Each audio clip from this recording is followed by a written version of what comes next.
आप लोग अपनी स्क्रीन के सामने एक शख्स को देख रहे होंगे और कई विद्वान, कई राजनीतिक विश्लेषक इन्हें महाराष्ट्र की राजनीति का चाणक्य भी कहते हैं। इनका नाम है देवेंद्र फडणवीस और आप सभी जानते हैं कि महाराष्ट्र के मुख्यमंत्री भी रहे हैं। और अब ऐसा माना जा रहा है कि इन्हें जो मुख्यमंत्री की कुर्सी है ना, उससे दूर नहीं रहा जा रहा है और इसीलिए आप देख रहे हैं कि ये फिर से महाराष्ट्र के मुख्यमंत्री बनने वाले हैं। तो इनके बारे में आज हम लोग एक सामान्य चर्चा कर लेंगे और इनके बारे में बात करने से पहले आप लोग कुछ और पिक्चर देख लीजिए। ये आप देखें, इनकी पत्नी है देवेंद्र फडणवीस, इनकी पत्नी और इनकी बेटी। आप देखेंगे इनकी माँ है देवेंद्र की, और आप देखेंगे इन्हें आप जानते होंगे नितिन गडकरी साहब को। और ये आप देखिए कौन है, देवेंद्र फडणवीस आरएसएस से जुड़े रहे हैं। और लाल कृष्ण आडवाणी को तो आप लोग भूल ही नहीं सकते हैं, भारतीय जनता पार्टी का पित्त पुरुष भी कहते हैं, पिता भी कहते हैं। ये आपके अमित शाह साहब हैं, इन्हें आप देखते हैं कि देश भर में चाणक्य कहते हैं राजनीति का। और ये आप देखिए कि कुछ समय के लिए, 2 दिन की बात 3 दिन के लिए इनके साथ एनसीपी के साथ मिलकर मुख्यमंत्री का पद भी संभाला था, लेकिन बाद में आप देखिए बहुमत साबित नहीं कर पाए थे। और ये आप देखिए काफ़ी अच्छी छवि मानी जाती है देवेंद्र फडणवीस की। और ये आप देखिए प्रधानमंत्री मोदी के साथ भी इनकी पिक्चर है। और इनका संबंध कहाँ से है? महाराष्ट्र से है। और अगर आप लोग महाराष्ट्र को देखना चाहें ना, तो आपकी स्क्रीन के सामने आपको भारत का मैप दिख रहा है, ये महाराष्ट्र है और महाराष्ट्र की मुंबई राजधानी है। महाराष्ट्र को राज्य बनाया गया था 1 मई 1960 में। और आप देखेंगे यहाँ विधानसभा में 288 सीटें हैं, विधान परिषद में 78 सीटें हैं, राज्यसभा में 19 सीटें हैं, लोकसभा में 48 सीटें हैं। तो राजनीति की दृष्टि से महाराष्ट्र काफ़ी महत्वपूर्ण भी हो जाता है। अगर हम लोग इनके पूरे नाम की बात करें तो देवेंद्र गंगाधर फडणवीस इनका पूरा नाम है। इनका जन्म होता है 22 जुलाई 1970 में, नागपुर महाराष्ट्र में इनका जन्म हुआ था। हिंदू धर्म है इनका और ब्रह्म यानी कि ब्राह्मण जाति से आते हैं। ठीक है, तो ये भी आप लोग याद रखिएगा। इनके पिता की बात करें तो गंगाधर राव फडणवीस इनके पिता का नाम, जो राजनेता थे। इनकी माता का नाम सरिता फडणवीस, इनकी माता का नाम विदर्भ हाउसिंग क्रेडिट सोसाइटी की पूर्व निदेशक भी रही हैं। इनकी पत्नी का नाम अमृता फडणवीस है। और आप देखेंगे कि इनकी बेटी है एक देविजा फडणवीस, इनकी बेटी का नाम है। अगर हम लोग देवेंद्र की शिक्षा की बात करें तो आप देखेंगे इनकी शुरुआती शिक्षा new Indira convent boys school Nagpur से होती है। फिर आप सरस्वती विद्यालय नागपुर में भी पढ़ते हैं और धर्मपेट हाई स्कूल नागपुर में पढ़ते हैं। अगर आप लोगों ने सरस्वती स्कूल में पढ़ा होगा तो आप सभी जानते हैं कि इसमें हिंदू रीति रिवाज जानते दिखाई जाती है। यहाँ आप देखिए कि पुरानी परंपरा से पढ़ाया जाता है। आप लोगों ने देखा होगा यहाँ गुरुजी को, टीचर को आचार्य जी कहते हैं। समझ रहे हैं आप लोग? अगर हम लोग देवेंद्र फडणवीस की कॉलेज की शिक्षा की बात करें तो गवर्नमेंट लॉ कॉलेज नागपुर से इन्होंने शिक्षा ली हुई है और Dahlem school of education Berlin Germany से भी पढ़ाई की हुई है। तो आप कह सकते हैं कि काफ़ी पढ़े लिखे भी हैं। इनकी शैक्षणिक योग्यता देखें तो 1992 में गवर्नमेंट लॉ कॉलेज नागपुर से इन्होंने लॉ की डिग्री हासिल की हुई है। तो एक तरह से आप कहिए कानून के ज्ञाता भी हैं। 1998 में जर्मनी के डाहेलेम स्कूल ऑफ एजुकेशन से बिजनेस मैनेजमेंट में इन्होंने मास्टर डिग्री ली हुई है। 1998 में डाहेलेम स्कूल ऑफ एजुकेशन जर्मनी से परियोजना प्रबंधन विधियों और तकनीकों में डिप्लोमा भी हासिल किया हुआ है। फिर आप देखेंगे इनका व्यवसाय क्या है, काम क्या करते हैं, राजनेता हैं। आप सभी जानते हैं कौन सी राजनीतिक पार्टी है, भारतीय जनता पार्टी, बीजेपी से जुड़े हुए हैं।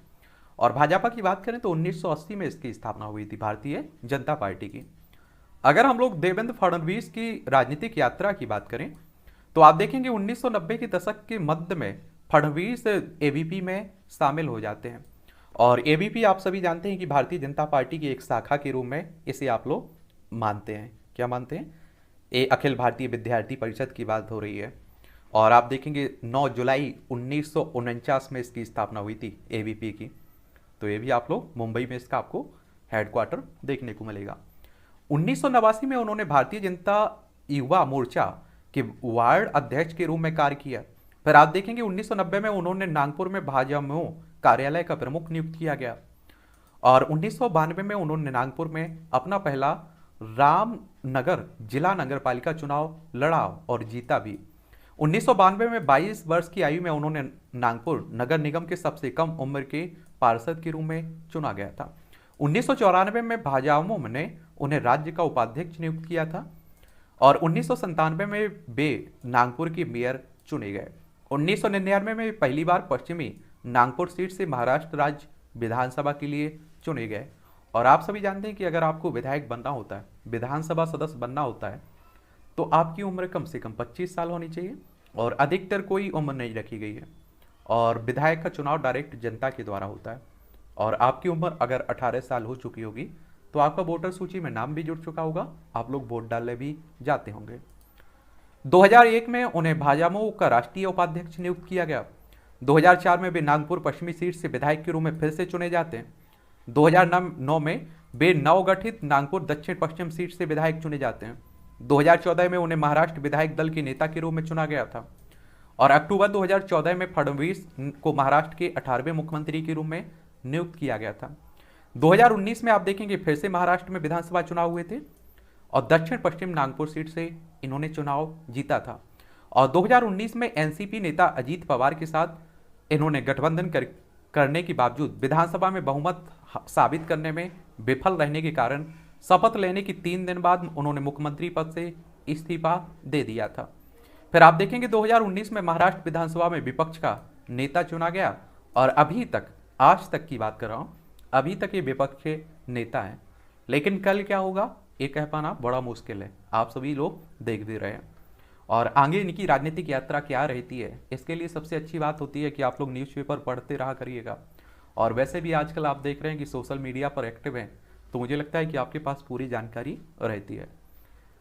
और आप सभी लोग इस बात को भी जानते हैं कि जब आप लोग इस तरह के किसी पद पर रहते हैं तो आपके चाहने वाले भी होते हैं, आपके ना चाहने वाले भी होते हैं, आपके आलोचक भी होते हैं और प्रशंसक भी होते हैं। तो आपका विवादों से जोड़ना स्वाभाविक सी बात होती रहती। इनसे जुड़े हुए कुछ विवाद भी हैं। 2 अप्रैल 2016 को नासिक में एक रैली को संबोधित करते हुए उन्होंने कहा है कि प्रत्येक भारतीय को भारत माता की जय का जाप करना चाहिए। अगर कोई ऐसा करने से मना करता है तो उसे देश छोड़ देना चाहिए। इस बयान के लिए उन्हें समाज के एक धड़े से काफ़ी आलोचनाओं का सामना करना पड़ा था। बाद में उन्होंने स्पष्ट किया कि उनके बयान का धर्म से कोई लेना देना नहीं था और इसे उस तरह से चित्तित नहीं किया जा रहा था जिस तरह से इसका इरादा था। और आप सभी जानते हैं कि देखिए आरएसएस से जुड़े रहे हैं, राष्ट्रीय स्वयं सेवक संघ से, तो आप सभी जानते हैं कि राष्ट्रीय स्वयं सेवक संघ एक हिंदुत्व की बात करता है, हिंदूवादी, एक तरह हिंदू संगठन माना जाता है। आरएसएस की बात करें तो 27 सितंबर 1925 में इसकी नागपुर में स्थापना हुई थी। केवी हेडगेवार इसके फाउंडर थे और नागपुर में अभी आपको हेडक्वार्टर देखने को मिल जाएगा। फिर आप देखेंगे अक्टूबर 2016 में एक अपराधी के साथ फडणवीस की एक तस्वीर वायरल हुई थी और अपराधी बाबा बोड़के पर 4 हत्याओं का आरोप लगाया गया था। कुछ दिन बाद उनके कार्यालय ने स्पष्ट किया था कि एक महिला एक कार्यक्रम के लिए फडणवीस को आमंत्रित करने के लिए उनके कार्यालय में आई थी और बाबा उनके साथ थे। फडणवीस ने यह भी कहा था कि उन्हें बाबा के अपराधी होने के बारे में नहीं पता था। तो कोई भी किसी के साथ भी पिक्चर खिंचवा ले तो इसका मतलब ये थोड़ी हो जाता है कि वो उसके मेला भगत है। फिर फरवरी 2018 में वह नदी की बातचीत को बढ़ावा देने के लिए एक संगीत वीडियो में दिखाई दिए। सोनू निगम और उनकी पत्नी अमृता फडणवीस गायक थी और देवेंद्र फडणवीस मुंबई के नागरिक आयुक्त अजय मेहता, पुलिस आयुक्त दत्ता पड़सलगीकर और राज्य के वन मंत्री सुधीर मुनगंटीवार को वीडियो में लिप सिंक और डांस करते देखा गया था और विपक्ष ने उनकी आलोचना की थी और कहा कि सरकार का प्रतिनिधित्व करने वाले व्यक्ति को ऐसी चीजें नहीं करनी चाहिए और महाराष्ट्र सरकार के शीर्ष अधिकारियों को इसमें शामिल नहीं होना चाहिए था। हालांकि आप देखेंगे फडणवीस ने यह कहते हुए अपना बचाव किया था कि यह एक अच्छे कारण के लिए था और आलोचना अनुचित है। तो ये कहानी किसकी है? देवेंद्र फडणवीस की। और भी किसी के बारे में जानना हो, अगर आप लोग के मन में दिलचस्पी है किसी को जानने की, तो उसका नाम आप लोग नीचे लिख सकते हैं, उस पर भी हम लोग बात कर लेंगे। और आप देखिए हम लोग अभी तक देश के जो भी चर्चित नेता हैं और भी कोई हस्ती है उनके बारे में बात करते रहते हैं।